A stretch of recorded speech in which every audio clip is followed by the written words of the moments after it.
Well, I say good morning, everybody. We'll just get this, if people come in, that's fine too, as always. Appreciate you all coming on this morning. Hope you all get ready for a good red weekend. So, welcoming and introductions. I'm pretty sure we got everybody up here. Donna Barnes is our new state representative. She will be talking when we get to state issues. We have Dr. Griner with the school district has a little presentation for us today. We have Ed, Dr. Ed, what's his last name? Cullenberg. With yes, the junior college at Longview. No, he's with Rediscover. Rediscover. Sorry. I'm sorry. That was about Dr. Pryor. Dr. Pryor earlier. I'm forgetting. I get my heads mixed up. Yeah, you did. All right. Thank you. All right. That said, I think we can start out today. I think when you want to start with the federal, we do have. I lost her. Daisy. Okay, Daisy with Emanuel Cleaver's office. Good morning. Good morning, everybody. I know it's 17 days into the new year, but still, Happy New Year. I hope everybody had a worst last week. Yes. Would you like to lead us off this morning with, surely there's nothing going on in Washington right now. Yeah. Yeah, overall, we're just kind of getting ready for this new administration to come in and just like being prepared as we all can be just for any transitions or just looking forward to seeing how funding will be for any like projects or guidelines. So we're looking forward to seeing how that will go. But as of now, of course, there has been no guidelines or anything released. But as we hear more, we'll make sure to let everybody know. Overall, not too many updates just now, but I know right now we have an increase of, I've seen an increase of mail delivery issues, which I was wondering if in general, have we seen any uptick also in the Raytown area that you were aware of?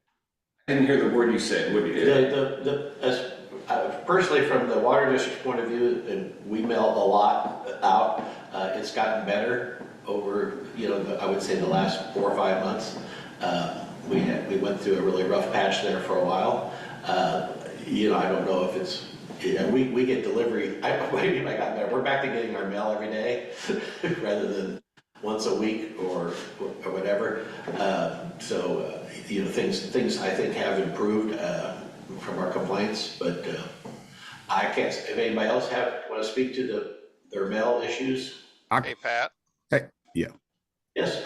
So speaking purely as a Raytown resident, our mail delivery is great. Our mailman's great. But I went to the post offices, both of them, on New Year's Eve day, which was not listed as a federal holiday, and they both had signs up saying they had closed at noon. And I thought that was interesting because I would have thought they would have had statutory obligations to deliver on days that weren't holidays or weekends or their normal things. So just I don't know if anybody's aware that they made that decision apparently at the local offices, but just wanted to bring that up. Well, I can address some of that. Sure. And this is Jerome Barnes, not Donna B. Okay. Hey, no. We were confused there for a minute. No, I worked for the Post Service for 30 years. So no, that's just the vendors close on those days, on the day before the holiday and stuff like that. They close at noon. They just like on a Saturday, they would close at noon. But the mail should have been delivered that day. Oh, it was. Yeah. I mean, yeah. But when I got home and noticed that, I looked it up to see if maybe I was unaware that there was a special holiday, and they were showing online that their offices should have been open that day. And they just put a little letter up in the window, and I don't know if that's really allowed or not. So the one that's closed at noon on day before the holiday, just like on Saturday. So, but anyway, just to comment on the mail delivery, we had been getting our mail, maybe once or twice a week. However, over the last, I prayed a month or two, and just to testify, my wife sent out invitations on Saturday. She put them in the mail on Saturday, and everybody got it that Monday. And that was very impressive because I thought they wasn't going to get into the end of the week. So the mail has improved. Okay. It has improved. There's no Okay, doubt. I'm very happy to hear that.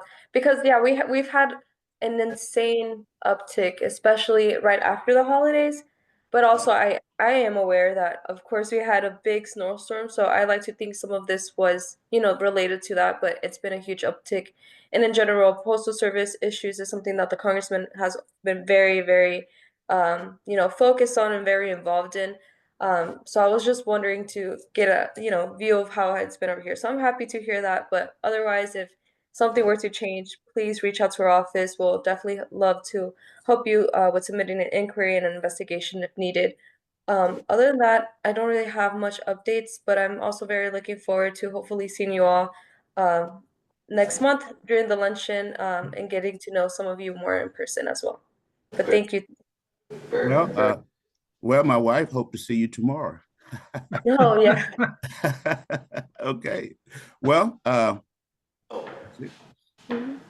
Yeah, I was just saying, anybody have any questions? Alan? I guess the only question I have was really not a question. I'd just like to express my appreciation for the congressman getting involved in the Jackson County money, keeping that in Jackson County. I think that was very important, get those deadbeats off dead center. And then also it'd be very nice if the Raytown post office could get a decent driveway exiting the post office. It is atrocious. Yes. Yeah, and I will, Alan, I will second that. I turned into the post office parking lot, the one down south, and I cut it a little short, and I mean, my tire fell like a foot into a pothole, so. yeah, I can agree with that too. It needs a little work up there. I think the whole driveway needs to be paved, picked up. There's a bunch of holes and stuff in the driveway. And this is the one in Raytown South, you said? Well, this is one I'm talking about. It's on 63rd Street. 63rd, yeah. Mm-hmm. Yeah, and I was talking about the one on Raytown Road. Now, the one at 64133, they've repaired and re-repaired and re-repaired. It's at a point where they really seriously need to consider tearing it out and replacing it. There's so many cement that's Yes. and all the rest of that kind of stuff. And that's an older station there. They've done some remodel work over the years, but it really, I get a lot of the angst from it because they think it's our responsibility, but Yeah. it would be nice if they could see their way fit to do more than just throw a little cold patch in there and think that that's going to hold. But it's at a point where seriously they need to consider either paving it with asphalt, a nice coat of asphalt that'll probably hold, or better yet, dig up the cement and replace it. Needs work. Yeah. Thank you. Does the city, I believe the city has put in for some pretty major grants to go, to follow the Santa Fe Trail through Raytown. Is Emanuel Cleaver's office involved with this? Yes, they will be. They will be, okay. We will be in touch. No, but thank you so much for the appreciation for Jackson County. I'm very glad that, that was able to get solved. And yeah, the congressman was trying to be as much as he could be to get that to be cleared out the way, because that was a lot of money. Yes, very good. Any other questions for on the federal level here? Okay. And so now we'll move along to state level. Since Jerome, are you in for Donna today? Well, I just wanted to say my last goodbyes. I missed the last few chamber meetings, and so I thought I'd take this opportunity to say goodbye to everybody and just let you know that I enjoyed these little updates in the morning time. And so now I guess I go ride off into the sunset and let my wife handle it. So she's gonna talk this morning, and not me. So you guys make her feel welcome. Donna Barnes.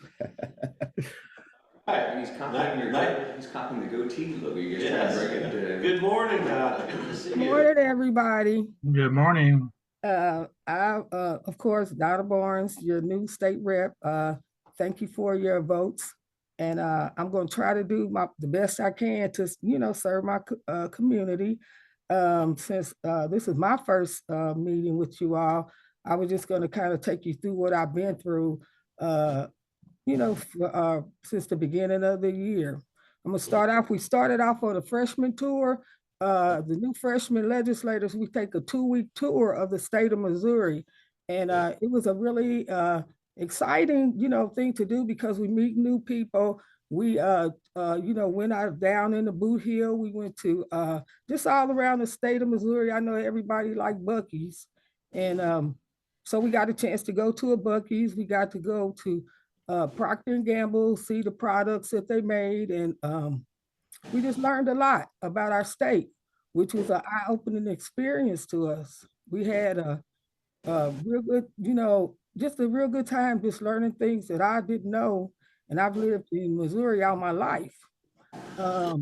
We went on, it was just a real nice experience. We went to the state patrol, the highway patrol, and did a driver's course with them, which was real exciting. We visit prisons, we visit Army bases, just had a real good time. Then moving on to the first of the year, I was sworn in January the 8th. That was a nice experience. I finally have an office now, so feel free to visit me. I'm in room 130 DB.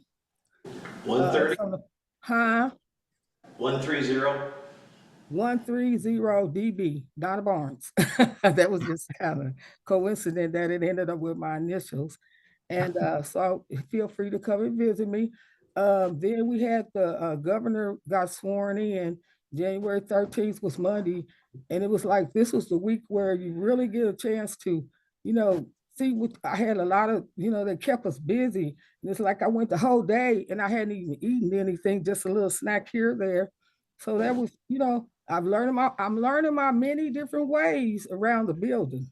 It's like the first day, I think when I got there, I learned 3 ways how to get where to go to one place. So it's a big place, but it's, it's new, and it was just you have to learn how to get where you got to go. One of the things that I found exciting was I like the Clydesdale horses. So the day, that the governor got sworn in, they had these Clydesdale horses. And between that, we still had, things that we had to do, like a committee that we had to go to. So then I kind of encouraged Jerome, which it was already cold that day. I kind of encouraged him. I said, hey, let's go see the Clydesdale horses. But the thing about it is, the Clydesdale horses like 2 blocks from where the governor lives. So we, just went on because I just really want to see them. We walked up there. They had a long line of people standing in the cold waiting to go to the governor's mansion. So we just kind of bypassed that. I just want the picture of the horses. So the neatest thing was we walked up there, and as we walked up there, the governor was coming out. So we were able to get pictures of the governor and his family coming out to see the Clydesdale horses, and then made it back to where I had to go in time for my meeting. And that was like a really exciting part to me. I have filed so far 3 bills. The first bill is HB 294, and it has to do with jury duty. At one point, they didn't have a limit on jury duty, so Jerome was able to get it to 75. But now I refiled it to change the level to 70. Some of the constituents wanted at 70, some constituents wanted at 60 because of health issues. So I felt like, that was something to kind of like try to continue on where we started. Then I filed a House Bill HCR 12, and that's the Veterans Bill, and that's to honor veterans, like the week before Veterans Day. And then I filed Bill HB 294 and HB 505, expanding the definition of special victim. since the bill's not getting through, and it's just kind of to protect the sports officials, since there seems to be a big issue going on now. They haven't signed me any committees. They haven't signed me any committees, as of yet, but the Republicans got their bills already, so I expect we should get ours by Tuesday because the office is closed on Monday due to Martin Luther King holiday. Martin Luther King holiday. Yeah, very good. Get what the Veterans Day, what was that bill about? The Veterans Day was HCR 12. What does it do? Yeah. Well, it's to honor the veterans. To honor the veterans? Well, it's to, if we already have Veterans Day, and we feel like one day is not enough to honor for as much as what they do for our country. So we wanted to just kind of extend it and give them a little longer time to honor them. Sure. Gotcha. I missed that, so I'm taking notes, I'm sorry. There we go. Very good. Any questions for Representative Barnes? You're getting off easy. Well, it's just, my hands are kind of tired right now since we, like she said, just starting and getting, being a freshman, like not really knowing what's going on. So they're taking us through training and, kind of teaching us the ropes. So as I learn them, I'll pass them on to you. I appreciate you being there. It can be a very cold place, I know. So. Hey, could I say something right quick? Yes. I stayed in Jeff City for 8 years. I could never get my whole family down there to Jeff City. And when my wife got to the ball, my whole family came down. I don't know what that says, but I was down there 8 years and I couldn't get all my kids in the same place. When the first day she gets sworn in, they all show up. What is that? Somebody can help me on that? Very good. Very good. Appreciate that. I don't see anybody from the county on. Am I correct, Jeff? I don't. I think we have a nice presentation from, I believe, Dr. Greiner with the school district. I believe we'll go there next, if that's okay. Let me see if I can share your screen. Share it to Dr. Greiner. All right, Dr. Greiner, I'm going to make you a host, and then you should be able to share your screen after that, sir. Okay. All right.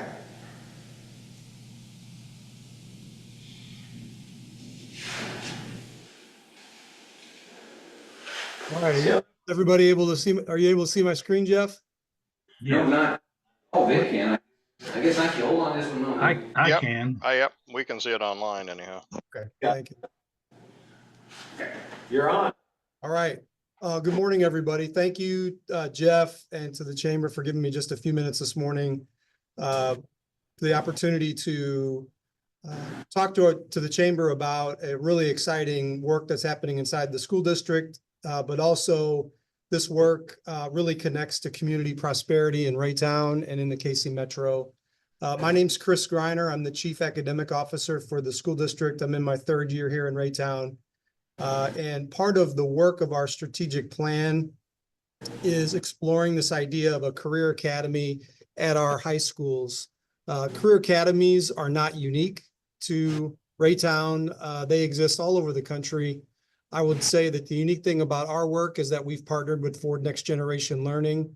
It's a sort of a nonprofit wing of Ford Motor, but we are partnering with them to explore career academies, not only here in Raytown, but around the country, and really understand how it can benefit not only our students, but our community. So, and I will follow up with Jeff. I'll send this slide deck for follow-up if anybody wants to dig in a little deeper or follow up with me with questions. Happy to do that. Our path right now on the roadmap of an academy transformation is we are in currently phase 2. That's an envision phase. Prior to that, we spent last year in an explore phase where we were dating the idea of an academy transformation. We've moved to phase 2. We're actually getting ready to complete phase 2 and move into phase 3, which is master planning. So this is a multi-year transformation. It involves lots of stakeholders. Some of you on this call have been part of some of our community convenings to raise awareness for what is this work and where are we headed. But we are, again, in the almost ready to conclude our envision phase and move forward to master planning. So why are we doing this work? Why is Raytown considering the transformation to an academy model? This really connects with what we call our profile of a learner in Raytown. That's a new component of our strategic plan where we've become very intentional and specific about the skills that we want to develop in all of our students and all of our adults. This profile of a learner is not unique just to students. This is everybody in the school district. But when we talk about skills, we want students to be academically sound. That means they are an on-grade level learner. That is really important, that our kids have on-grade level reading, writing, math, problem-solving skills. We want them to be reflective. We want them to be able to relate to not only their peers, but also their community. We want them to be able to contribute to their community. Part of the goal of this work is that our students graduate from Raytown schools and they come back to us. They get jobs in Raytown, they raise a family in Raytown, and they contribute to the prosperity of Raytown. We want them to have the professional skills they need, the real world learning experiences they need to succeed in what we're calling high demand, high wage careers. That can mean college for some, but for many of our graduates, that's going to mean some type of post-secondary training that's going to get them into a career that is in high demand and has the ability for them to advance inside the companies that they work for. So that's our why. We recognize that when we look at metrics like graduation rate, attendance rate, dropout rate, when we look at our performance on high stakes tests that tell us if our kids are ready for college and careers, that we have room to grow and we have to get better. And so this academy transformation is really designed, again, not only to support our kids being more successful, but also setting up our ability to meet workforce development demands here in Raytown and the KC Metro. And this is really where the chamber comes in and is part of the reason why that I'm here today. Very quickly, an academy at our high schools. This is a shift to how we do high school. It creates essentially little schools within a school that are focused inside a particular career pathway. There's a lot of partnership with local business. When our students solving real world problems, they may not be necessarily mission critical problems that businesses are facing, but we know that through Raytown and the KC Metro, specifically in small and medium-sized businesses, there's a lack of bandwidth to solve problems that small and medium-sized businesses face, and our kids can help solve those problems. So how do we connect with businesses to do that while also giving our kids rigorous experiences and getting them ready for college and careers? I mentioned that profile of a learner, those what we call 21st century skills, the ability to work in teams, to critically think, to communicate, to be collaborative, to be accountable. We want our kids to show up on time and are ready to work and ready to contribute. And the academy model helps us do that, but it frames it in an experience that for students is something that they're passionate about and something that they're good at. This is an example of what an academy structure looks like at a high school in Michigan, Centerline, Michigan. This is a school district that looks a lot like Raytown. One of our coaches from Ford Next Gen worked in Centerline for many years. But essentially here on the screen, you see a couple of different academies, Health and Human Services and Industry, Technology and Innovation. Inside each of those academies, there are pathways. These pathways were developed with their community, with local business, with higher ed, all at the table to say, here's where there are high wage or high demand, high wage jobs in our community. Here's where we have workforce development needs. And so they're funneling their students towards these careers.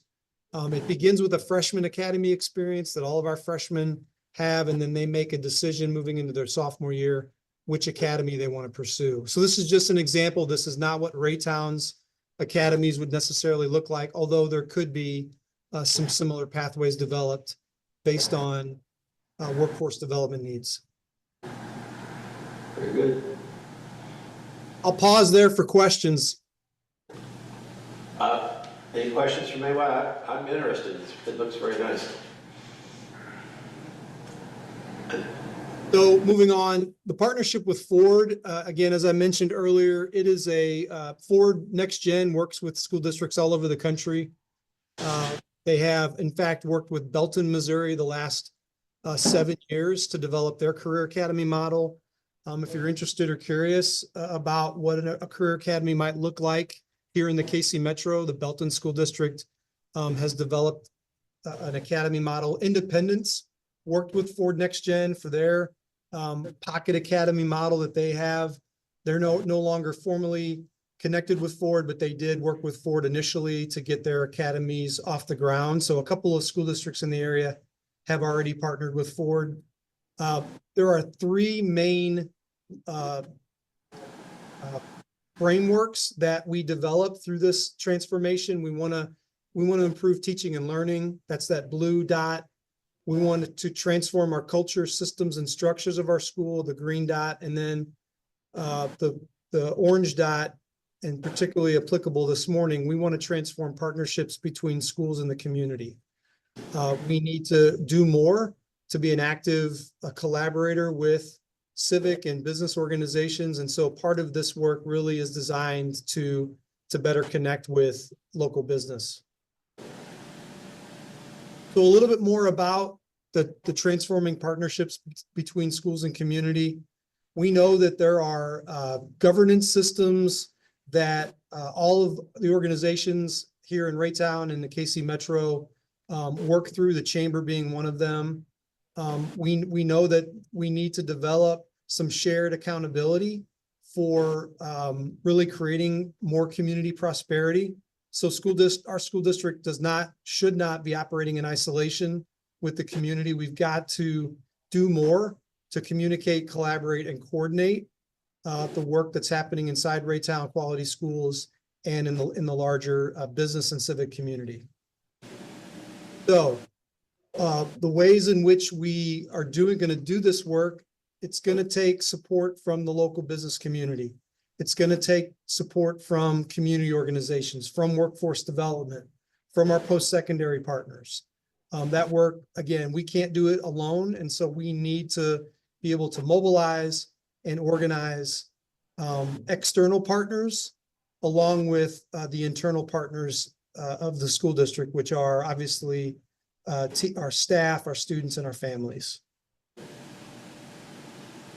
So as we've been envisioning in phase 2 and looking ahead to phase 3, which is master planning, we've got to come up with ways to bring these external and internal partners together. So just a few, this slide here just talks about some of the structures that are going to be new to the district with this transformation. On the right-hand side, you'll notice that the second oval there talks about a convening organization. That convening organization is really critical to partner with the school district because it's a key intermediary to the business and civic community. The chamber really serves in that purpose. And so that's again, the reason why I'm here this morning, to raise some awareness, but also to make a request that the Raytown Chamber consider becoming the convening organization for this career academy transformation here in Raytown Quality Schools. So a little bit more about exactly what the community convening would do. It's going to help support the overall transformation process. It'll be an advocate so that there is a shared community vision, shared accountability. It provides some visible leadership and guidance. We need help from our business community. We need help from our civic organizations to make sure that we get this work right and that it is meeting the needs of the Raytown community, as well as meeting workforce development needs here in Raytown as well as in the KC Metro. It serves as a neutral convener. It supports interagency collaboration. So the chamber is a great way to create connections to not only local business, but also civic, our constituents, our local government. It's just a great opportunity for us to connect with an organization that has lots of connections, both locally as well as around the state. Very good. And so when districts work with a community convening org, you can see here that typically in communities that do this work, we are really looking for an organization that can help us build community partnership, help build our leadership strength, and also help champion this transformation process here in Raytown. And so typically we see chambers of commerce, ed foundations. I will tell you that Martha Cockrell and the Raytown Ed Foundation are very well involved in this work. In fact, Martha is a tactic chair with me. We've got post-secondary folks at the table from our local community colleges, as well as UCM and UMKC. We've got also Northwest Missouri State at the table. So we do have some post-secondary partners that are working with us, as well as economic development here in the KC region. So we do need a community convening org, and we really believe that the chamber, again, can be that key community stakeholder to help us continue this work as we move into master planning. So I'll pause there and open it up for some questions if anybody has any. Fantastic. Any questions? And since I can't see the screen, please just speak up if you have a question for Dr. Greiner. Chris, one of the questions I have is it been the experience of the other cities to have increased attendance with this program? In terms of increased attendance for students? Yes.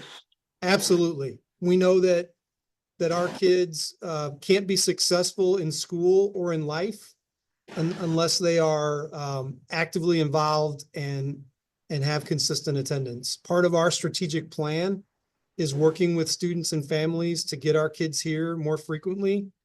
Part of our accreditation process is increasing the percentage of students attending at least 90% of the time. And so, yes, part of this work is creating a school environment that is more relevant and engaging for kids so that they want to be at school more often. And when they're at school, they're connected, they're engaged, and they're more prepared for what's next. So absolutely, attendance is at the top of the list for us in terms of those metrics that we want to see grow from our students. But I guess my question is, have these other cities seen an increase by going to this program? Yes, they have. Okay. Thank you. Very good. Questions from anyone else?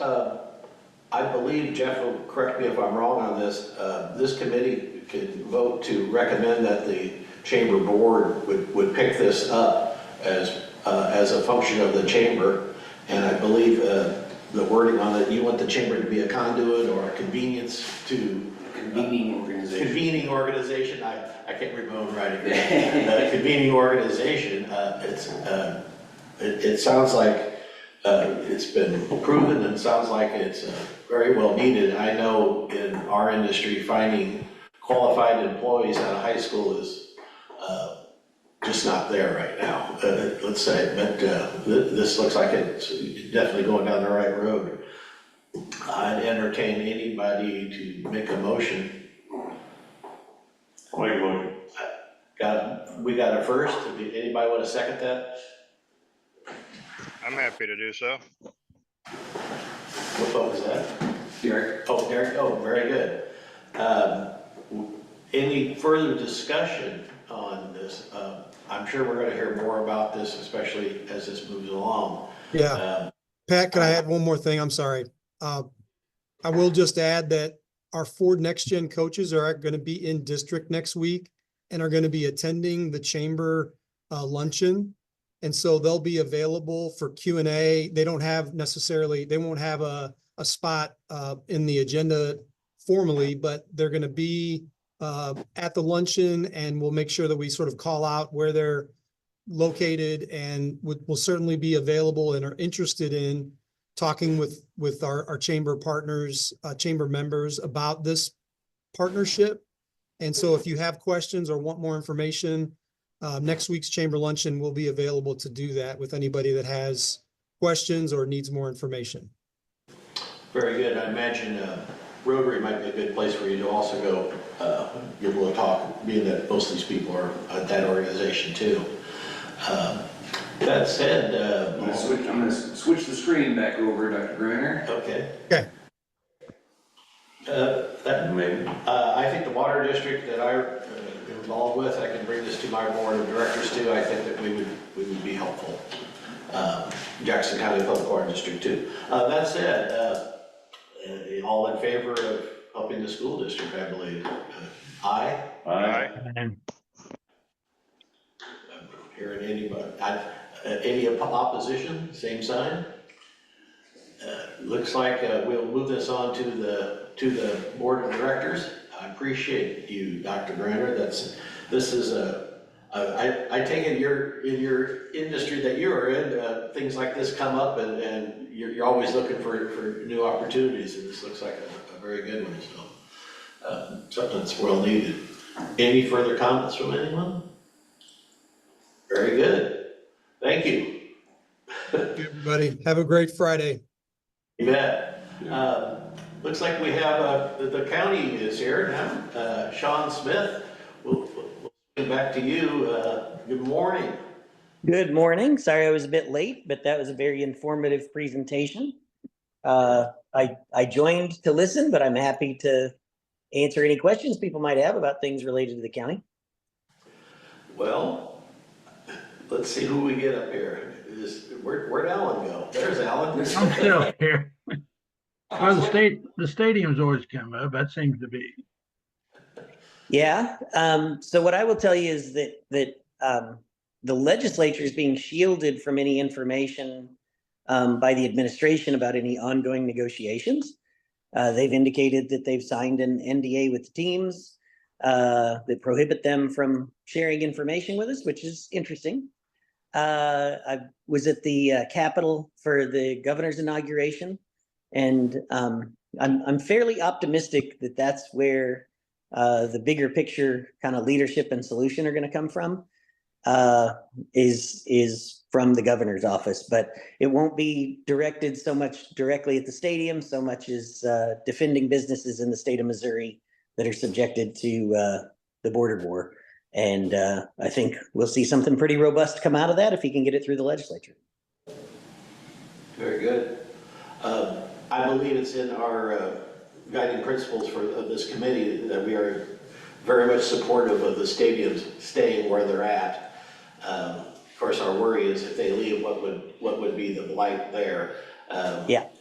I imagine the hotel across the street could be developed if they were confident there would be a stadium across the street by the time they got done developing. I think waiting sometimes is harmful for the area, but we are completely in support of as Eastern Jackson County needs this. I think every city in Eastern Jackson County is in favor of the beautiful Truman Sports Complex, and if taxpayers do something right, they shouldn't be penalized for doing it right. So yeah, and I am working on sort of a framework. It's an area that I've not delved into, don't have any personal expertise, so I'm kind of finding a couple people to help me, really to kind of set up the opportunities for there to be more development near the stadium complex. And that's in an effort to make the region more attractive for other businesses, but also thinking forward that if one or both teams leave the area, trying to make it someplace that there's good incentives to invigorate. So that hasn't gone very far. I'm really just trying to find people to help me, to be honest with you. My understanding was the Stowers Institute at one time developed a plan, probably around, a little bit around the last time there was an election for that out there, of even putting in a golf course and a 4-star hotel out there and developing that property out so it was not just a game day destination. You know, tennis courts and, well, now you'd have pickleball. You could turn that into a truly sports complex for year round.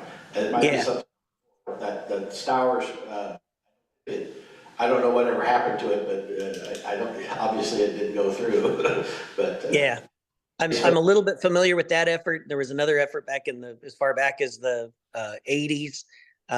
There's been various proposals. My perspective is they get crushed under political weight of people trying to, enable their contributors and friends to be in business out there. And what I want to do is just level the playing field and make it a place that there's good economic incentives for anybody that's willing to step up.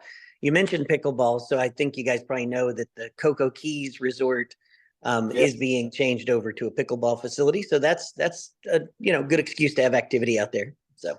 Good. Yes, Alan Thompson.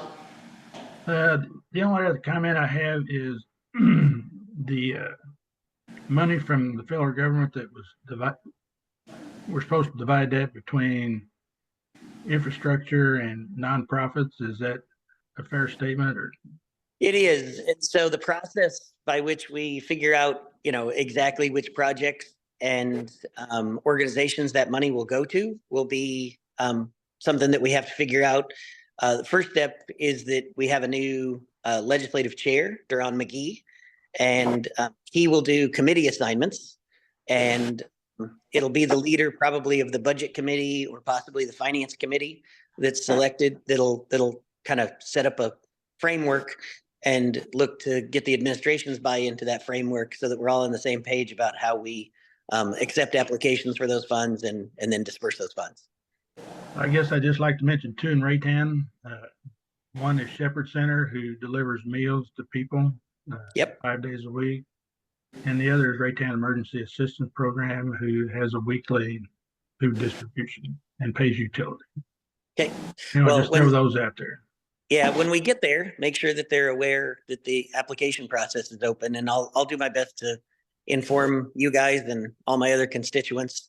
It's tough. One of the issues that I had with the first round of kind of application processes for this federal money back in 23 is that one legislator kind of unilaterally did the process, and so as a result, a lot of organizations didn't even know the process was ongoing. Right. So, and I, nothing's ever perfect, but we'll try to do better this time. Appreciate it. Any other questions this morning for the county? Thanks, Sean, for coming this morning. Really appreciate hearing from the county. Obviously, you're in the news a lot, so I've been avoiding the news for the most part the last couple months since I didn't beat Mr. Cleaver. But the only other thing I'll mention is the property tax trial for 2023 rollbacks starts on Tuesday. So that is a court case that really is about whether or not the State Tax Commission has the authority to order that rollback. So that in light of the fact that we're now working on 2025 assessments is got some pretty significant ramifications for everybody in the community. I would imagine. So very good. Okay. Thanks, guys. Thank you. That said, I believe we're to the city of Raytown. Mayor Michael, what are you doing? Doing well. So, several things. The raise grant was brought to the forefront. We're still working on it. We'll be turning that in real soon. We've got letters from a lot of organizations, and everybody that's here, I appreciate you all sending letters of support for that. It's a $25 million no-match grant. The idea of that is to improve certain roads, and along with putting in trails next to them that will tie into all the other trails. That'll be if we get that, we're gonna try hard. We've been working on it for a while now. That will allow us to fix a lot of roadways, basically from Gregory all the way up to 51st Blue Ridge Boulevard. Just so everybody knows exactly what this building is, we're building behind City Hall. So we knocked down a garage, basically is what it was. it was an annex for evidence that had been gathered that was not something you had to keep in a, it was a secure location, but it wasn't something like blood or guns or dope or anything like that. So that building started falling down. The ARPA funds were used, a little over $500,000 to build a climate-controlled, more secure building. And part of that is, on one side of the building is for housing temporarily animals that are brought in, instead of having them in a police garage or someplace like that, they get a little bit better conditions. Also, it makes it easy to clean it up. But that building is a building for, I'll give you for instance, so you recover a bunch of stolen property that happens to be lawnmowers and chainsaws and all that kind of stuff. That's the kind of evidence that would go into a building like that, where it still needs to be temperature controlled and not having a leaky roof and kind of thing like that. But that was paid for with the ARPA funds. So what we've done, once again, like we've done many times the last couple of years, is we brought federal funds here. It's our tax to be used for things to help with us. So we had a demolition the day before yesterday of that building and a groundbreaking. So sometime in the near future, over the next, trying to remember what month that's supposed to be done, but it's This year. It's this year, yeah. Good. You never know with the weather. Yeah, I know. Anyway, that building will be done and be able to be used.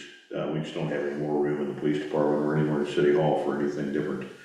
Stormwater project, as you can see out your window, it's a huge project.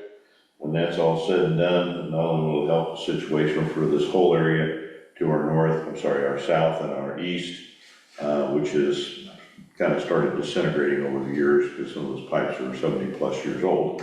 And those will be replaced, and of course, as we go along with getting that done, a lot of these roads will be replaced because they'll have to be dug up to put in the pipes. So that's a twofold thing there.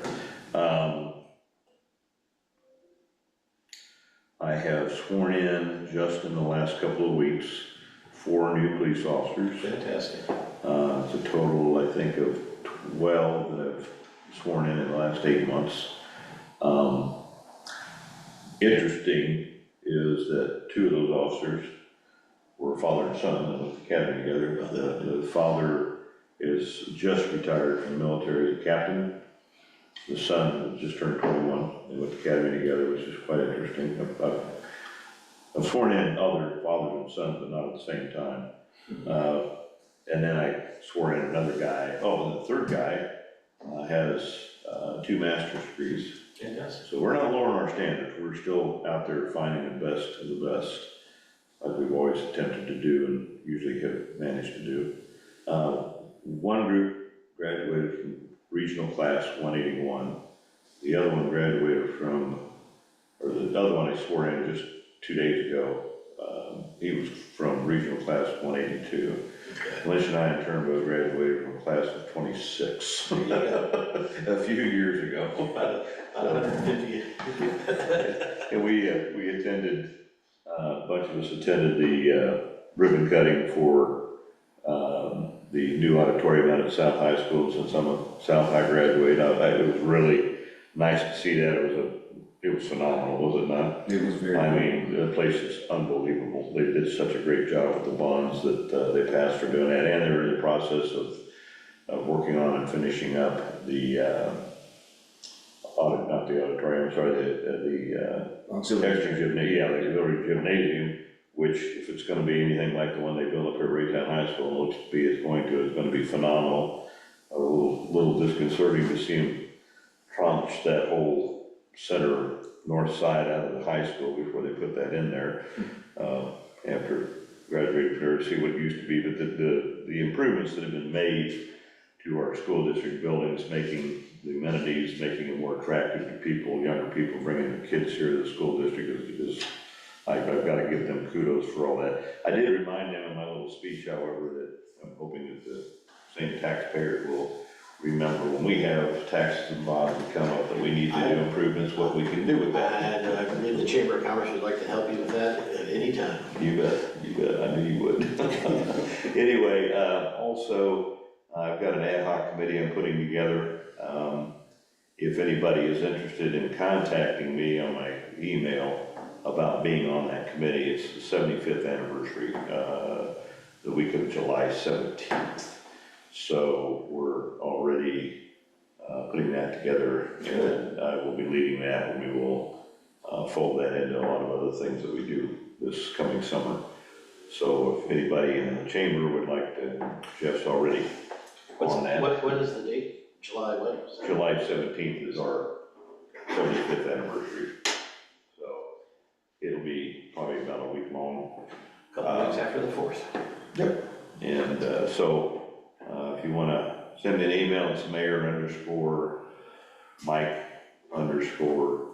McDonough@raytown.mo.us. And anybody, especially business folks, other government entities that cover this area, I appreciate some input. Charlotte Belger doesn't want to be on the committee, but she will be a good resource, as she put it, Yes, she for will. the history and stuff like that. So she's going to be at our first meeting when we finally have it, and we'll be able to tap into her resources over at our beloved Raytown facility here on 63rd Street for the Raytown Historical Society. And I believe that's it. Well, any questions for the mayor? And Missy, do you have anything to add? No, sir. All right. Alan Thompson had to drop, but he wanted to remind everybody Truman Hartland is getting into the grants and scholarship programs currently. Grants workshop is scheduled for February 6th with a community grant application due March 24th. The available balance is $500,000, and scholarships are due February 12th. $800,000 plus will be distributed from Truman Hartland. Very good. That said, I think we're coming up to our hour line here. Is Derek or anybody still here? Like, have anything else further to add? No, thank you for a great meeting. Thank you. And We then, got a lot of great updates. Yes, we did. President's comments. Well, we are finalizing the agenda for the Chamber Day of the Capitol. We have a tentative agenda right now, waiting on a meeting with Governor Keogh. Last year they did meet with Lieutenant Governor Keogh, but as of right now, we're going to talk with Stephen Fouts, Michelle Hadaway with the Economic Development, Kara Corches with Missouri Chamber. There's also a good half hour for us to take a group photo, so that's also extremely important. And then the others are tentative at this time. So A good time to go down and meet your representatives. yeah, I believe the school district is going to try to get a bunch of folks to go this year, and so that should be very well attended. Our annual award celebration is next Thursday, and then the mayor's State of the City address is in February 27th, and then March 26th. We have a new luncheon location at Raytown Christian Church, and it's going to be sponsored by Raytown Main Street Association, and the speaker will be the Missouri Main Street Connection. So that'll be a cool luncheon to be a part of as well. And that date on that luncheon is? That one's March 26th. March 26th. All right. That said, thank you, everybody, for coming this morning. I think we're winding up on time. 3 minutes. Boom. You bet. There you go. And we can say, respectful of your time. I want to be known for it. Take care, everybody. Promote Raytown, promote the chamber. We're all in it together. Go Chiefs. Go Chiefs.